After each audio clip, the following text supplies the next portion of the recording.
चलिए जी बच्चों, अब हम लोग स्टार्ट करते हैं अपना अगला टॉपिक, किरचॉफ्स वोल्टेज लॉ। जैसे कि मैंने आप लोगों को पहले भी बताया है, किरचॉफ्स के रूल दिए हुए हैं कॉम्प्लिकेटेड सर्किट्स को हैंडल करने के लिए। सिंपल सर्किट्स हम यूं ही ओम्स लॉ से सॉल्व कर लेते हैं, सिंपल सर्किट्स का कोई दिक्कत नहीं है। कॉम्प्लिकेटेड सर्किट्स यानी एक ऐसा सर्किट जिसमें दो या दो से अधिक बैटरीज लग रही हो, कौन किसे चार्ज कर रहा है समझ में नहीं आ रहा हो, जैसे ये रेजिस्टर्स लगे हुए हैं बीच में, अब कहां पे कितना, किस विंग में किस वायर में कितना करंट, अगर ऐसा निकालने को बोल दिया जाए तो ये हम लोग ओम्स लॉ से नहीं कर पाएंगे। ऐसे कॉम्प्लिकेटेड सर्किट्स जिसमें कई सारी बैटरीज लगी हो, ढेर सारे रेजिस्टर्स लगे हो, इनको सॉल्व करने के लिए हमें किरचॉफ्स के रूल्स चाहिए। किरचॉफ्स के दो रूल्स, पहला रूल होता है किरचॉफ्स करंट लॉ, ठीक है, जिसे हमने जंक्शन रूल बोला था। ये सेकंड रूल है किरचॉफ्स वोल्टेज लॉ, इसे हम लोग मेश रूल या लूप रूल भी कहते हैं। ओके, मेश और लूप में जरा सा डिफरेंस है। जैसे मान लीजिए मेरे पास ये सर्किट है, ए बी सी डी ई और एफ। अगर मान लीजिए मेरे पास ऐसा सर्किट है तो ये जो क्लोज्ड पाथ होगा, ये जो क्लोज्ड पाथ है, A B E F A B E F A B E F A, ये एक लूप कहलाएगा। ए बी ई एफ ए ये एक लूप कहलाएगा। Similarly B C D E B ये भी एक लूप कहलाएगा। B C D E B ये भी एक लूप कहलाएगा। मगर मेश जो होती है, लूप को आप मेश कह सकते हो, उसमें कोई आपत्ति नहीं है, मगर मेश के अंदर लूप्स होते हैं। जैसे अगर मैं बोलूं A C D F A C D F A, ये मेश कहलाएगी क्योंकि मेश के अंदर लूप्स होते हैं। तो यदि मैं बोलूं ए सी डी एफ ए, तो ये एक मेश कहलाएगा। आप लूप को मेश कह सकते हो, आप लूप को मेश कह सकते हो। Mesh is the combination of many loops और वन लूप। तो हम ऐसा लिख सकते हैं, mesh is the collection of loops, मैंने ब्रैकेट में एस लिख दिया, मतलब mesh is the collection of loop या लूप्स, बहुत सारे लूप्स मिल करके मेश बनाते हैं। ओके, तो हम लोग क्या करते हैं, अपने सर्किट को सिंप्लीफाई करने के लिए मेश में ढेर सारे लूप्स बना देते हैं। ओके, ढेर सारे लूप्स बनाने के बाद में उसमें हम लोग किरचॉफ्स का सेकंड रूल वोल्टेज लॉ लगाते हैं। तो किरचॉफ्स के वोल्टेज लॉ का स्टेटमेंट क्या है? स्टेटमेंट के हिसाब से, इसके यदि स्टेटमेंट की बात करें, स्टेटमेंट के हिसाब से according to this law, in a closed mesh, किसी भी क्लोज्ड मेश में या लूप में, of an electrical circuit the algebraic sum of change of potential difference is 0। Okay, अब ये थोड़ा सा हेवी सा लग रहा होगा, हेवी वाली कोई बात नहीं है, बहुत आसानी से चीजें समझ में आएगी, आप बिल्कुल चिंता ना करें, बिल्कुल चिंता करने की जरूरत नहीं है। हमें ये टॉपिक, बिलीव मी, 90% बच्चों को जब हम ऐसे पढ़ाते हैं समझ में ही नहीं आता है। समझ में कब आता है? जब हम इसके ऊपर 2-3 न्यूमेरिकल्स सॉल्व कर लेंगे। जब हम इसके ऊपर 2-3 न्यूमेरिकल सॉल्व कर लेंगे तो फिर ये चीजें एकदम छोटी सी दिखने लगती हैं। इस अभी हाल फिलहाल में ये कह रहा है इन अ क्लोज्ड मेश, किसी भी क्लोज्ड मेश में अगर आप जैसे ए से स्टार्ट करके ए पे ही आ जाते हो, ए से स्टार्ट करके ए पे ही आ जाते हो, तो जहां से स्टार्ट करके आप वहीं पे आ जाओगे तो पोटेंशियल डिफरेंस का सम तो जीरो ही होगा ना। आपने स्टार्ट किया ए से और घूम फिर के वहीं आ गए तो पोटेंशियल डिफरेंस तो जीरो ही होगा। तो वो यही कह रहे हैं summation of potential difference in a closed loop या मेश इज जीरो। ओके, अगर समझ में नहीं आया कोई दिक्कत नहीं है, अभी हम क्वेश्चंस करेंगे सब समझ में आएगा। ओके, इसके पीछे क्या क्या किस तरीके से अपन लोग रूल्स फॉलो करते हैं, क्या क्या इसको ट्रिक है सॉल्व करने की, इस तरीके से इसको हम लोग समझते हुए चलेंगे। ऑल्टरनेटिवली उसको ऐसे भी लिखा जा सकता है, ऑल्टरनेटिवली इसको ऐसे भी लिखा जा सकता है, summation of EMF is equal to summation of IR। Summation of EMF is equal to summation of IR। ये इस तरीके से भी लिखा जा सकता है। अब कुछ साइन कन्वेंशंस में बता देता हूं, साइन कन्वेंशंस में बता देता हूं क्योंकि ये बहुत इंपॉर्टेंट है। पहला साइन कन्वेंशन जो है वो ये कि यदि मान लीजिए हमारे पास बैटरी लगी हुई है कुछ इस तरीके से और आप पॉजिटिव या निगेटिव, और यदि लूप में घूमते वक्त, यदि लूप में घूमते वक्त आप ये डायरेक्शन फॉलो कर रहे हो, आप यदि इस तरीके से मूव कर रहे हो,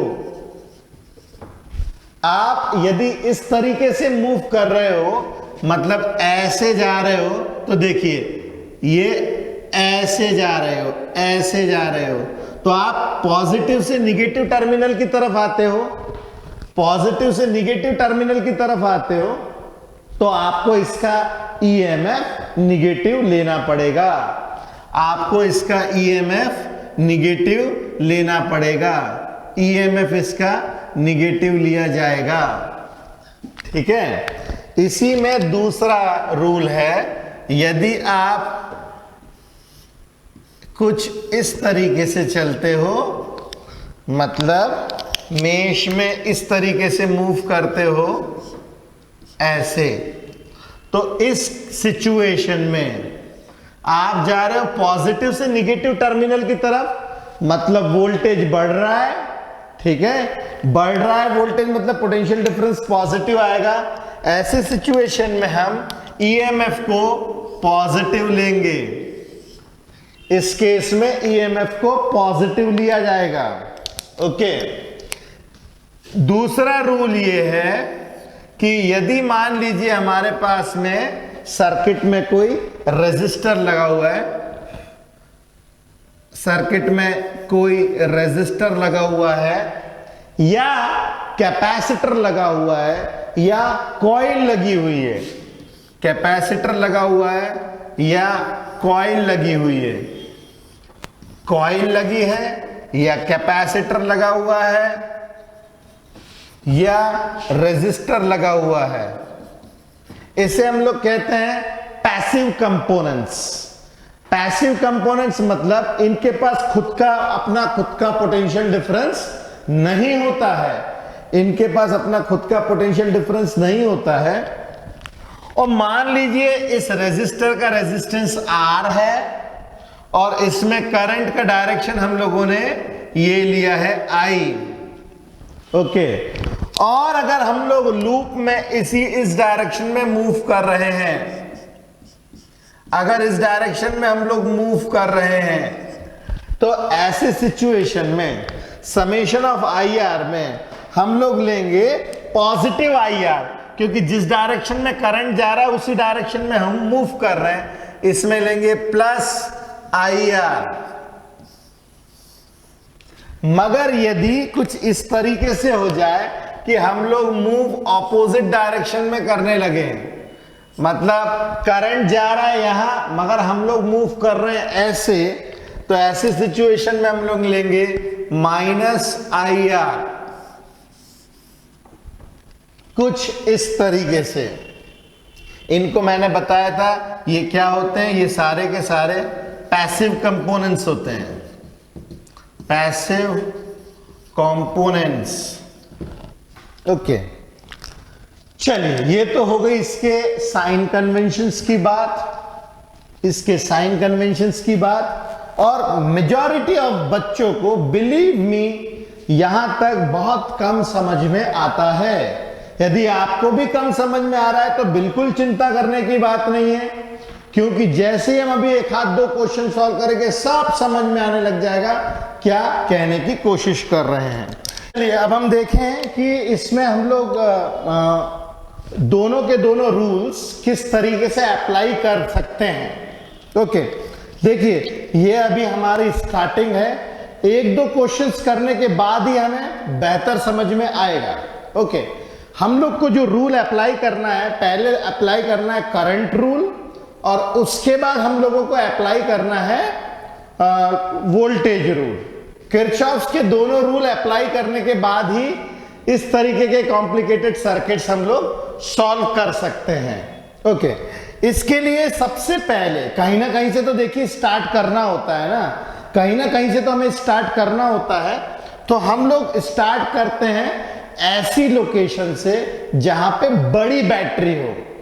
मेरा ऐसा ऑब्जर्वेशन है, मैं ऐसा करता हूं, और भी बहुत सारे रूल्स हो सकते हैं, मगर मैं इजी तरीके में समझने के लिए कोई एक ऐसा लूप या मेश पकड़ूंगा जहां पर बड़ी बैटरी के पॉजिटिव टर्मिनल से करंट निकल रहा होगा, ऐसा हम मान करके चलेंगे। चलिए यहां पे मेरे पास 3 बैटरीज है, 10 वोल्ट, 5 वोल्ट एंड 30 वोल्ट। तो मैं ऐसा मान करके चलूंगा कि 30 वोल्ट से मान लीजिए करंट निकला है I का करंट 30 वोल्ट की बैटरी से निकला है। अब ये जो BE विंग है, BE विंग में पूरा का पूरा एक ही करंट रहेगा, सिंगल करंट। पूरे इस BE विंग में I का ही करंट रहेगा, ठीक है। अब ये दूसरी बैटरी पकड़ी मैंने 10 वोल्ट की, मान लीजिए इसमें से करंट निकला I1 का, ठीक है। अब इस जंक्शन के ऊपर यदि मैं अप्लाई करूं करंट रूल, तो उसके हिसाब से I का करंट यहां से आ रहा है, I1 का करंट यहां से आ रहा है, तो यहां से जो करंट बाहर निकलने वाला है वो होगा I प्लस I1 करंट बाहर निकलेगा। अब इस पूरे सिंगल वायर में, ये पूरा का पूरा सिंगल वायर है, इस पूरे सिंगल वायर से करंट निकलेगा I प्लस I1, यहां से भी करंट निकलेगा I प्लस I1, और यहां से ये पूरा सिंगल वायर है, यहां से करंट निकलेगा हमारा से I1 का, ये I1 का। अब इस जंक्शन के ऊपर हम लोग क्रॉस वेरीफाई कर लेते हैं। I प्लस I1 का करंट आया, ये I1 का निकला, तो डेफिनेटली यहां से I का निकलेगा। इसमें आप चेंज भी कर सकते हो, इसे मान लीजिए I1 का करंट यहां से निकला, तो यहां से I माइनस I1 का निकलेगा। वो जैसे जैसे क्वेश्चन आएंगे उस हिसाब से हम लोग करेंगे, मगर रूल सही लगना चाहिए। मान लीजिए हमारा रूल जो है सही लगा है, मगर डायरेक्शन गलत आ गया है। हमने जो डायरेक्शन ऐसा लिया है, ऐसा ना लेकर के, अगर करंट का डायरेक्शन ऐसा है, मान लीजिए अगर ऐसा है, तो होगा कुछ नहीं, I की वैल्यू जैसे मान लीजिए 3 एम्पियर आई है तो -3 एम्पियर आ जाएगी। ओके, तो टेंशन लेने की जरूरत नहीं है, आपका फर्स्ट रूल बस अच्छे से लगना चाहिए। अब हम लगाते हैं सेकंड रूल। सेकंड रूल होता है ये या फिर ये, हम लोग इसको ज्यादा इस्तेमाल करते हैं, summation of EMF equal to summation of IR। इस रूल को अप्लाई करने के लिए मैं लूप को पकड़ने के बाद में उस लूप के अंदर बड़ी बैटरी के पॉजिटिव टर्मिनल पे पहुंचूं, ऐसा डायरेक्शन में लेता हूं। मतलब मान लीजिए मैं ये वाला लूप लेता हूं, ये वाला लूप, तो इस लूप में मैं ऐसे भी घूम सकता हूं और ऐसे भी, क्लॉकवाइज या एंटी क्लॉकवाइज हम कैसे भी घूम सकते हैं। मान लीजिए मैं क्लॉकवाइज घूमता हूं ऐसे, तो ये पॉजिटिव टर्मिनल पे आया, ये निगेटिव टर्मिनल पे आया, मगर ये बैटरी बड़ी है तो मैं कोशिश करता हूं कि बड़ी बैटरी के पॉजिटिव टर्मिनल पे फाइनली हम पहुंचे। इसके लिए मैं ये वाला डायरेक्शन ले लेता हूं, anti clockwise, anti clockwise direction में ले लेता हूं। मतलब मैं सर्किट में ऐसे घूमने वाला हूं, ठीक है। अब मैं ये ले लेता हूं मेश नंबर 1, ये फर्स्ट लूप। सेकेंड लूप में भी अगेन हम लोग ऐसे भी घूम सकते हैं और ऐसे भी घूम सकते हैं। यदि मैं ऐसे घूमता हूं तो देखिए निगेटिव टर्मिनल पे पहुंचे, निगेटिव टर्मिनल पे पहुंचे तो ये माइनस साइन हमें परेशान करेंगे, इसीलिए हम उल्टा घूमते हैं। हम लोग इस तरीके से घूमते हैं, ऐसे इस तरीके से घूमते हैं, मतलब इसके अंदर में क्लॉकवाइज चलते हैं। ये ले लिया मैंने लूप नंबर 2 या मेश नंबर 2। अब मैं क्या करता हूं, अप्लाई करता हूं किरचॉफ्स का सेकंड रूल। इसे आप जरा ध्यान से देखिए, किरचॉफ्स का सेकंड रूल मैं अप्लाई करूंगा इसमें। किरचॉफ्स का सेकंड रूल होता है summation of EMF is equal to summation of IR। तो पहले ले लेता हूं मेश 1, मेश 1 ले लेता हूं। अब इस मेश 1 में समेशन ऑफ ईएमएफ मैं इस तरीके से चल रहा हूं, ये देखिए पॉजिटिव टर्मिनल पे पहुंचे, positive pay, positive pay, positive pay, negative पे, पॉजिटिव पे, निगेटिव पे, पॉजिटिव पे, निगेटिव पे।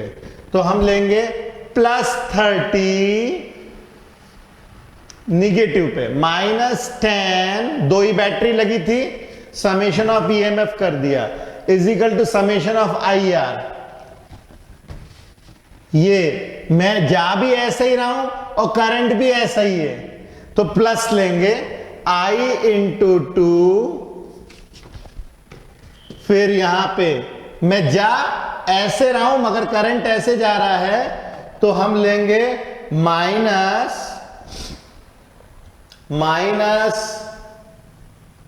I1 into 1 ohms IR। 30 minus 10 is 20 and this is equal to 2 times I minus I1। ये पहली इक्वेशन। अब ले लेता हूं मैं मेश नंबर 2। मेश नंबर 2 हम लेंगे ये इस तरीके से, ऐसे घूमना है हमें इस मेश में। ये +30 +5 +30 +5 +30 +5 is equal to I into 2, same direction है, I इंटू 2 इसीलिए पॉजिटिव लिया है, और इसका भी सेम डायरेक्शन है, I plus I1 into 2, I plus I1 into 2। तो ये आ जाएगा 30 + 5 is 35, that is equal to 2 times I plus 2 times I plus 2 times I1। तो 35 is equal to 4 times I plus 2 times I1। ये second equation. अब ये दो equations हैं, दो इक्वेशंस और दो वेरिएबल्स। इसको हम बड़े आराम से सॉल्व करके I और I1 की वैल्यू निकाल सकते हैं। I मिल गया, I1 मिल गया, I प्लस I1 भी मिल जाएगा। तो सभी विंग्स में हम लोगों को करंट की वैल्यू मिल जाएगी। मान लीजिए इन केस अगर I1 की वैल्यू आती है से -2, अगर I1 की वैल्यू -2 आती है, इसका मतलब साफ है करंट ऐसा नहीं बह रहा है, करंट उल्टे डायरेक्शन में जा रहा है। बस इतनी सी बात है।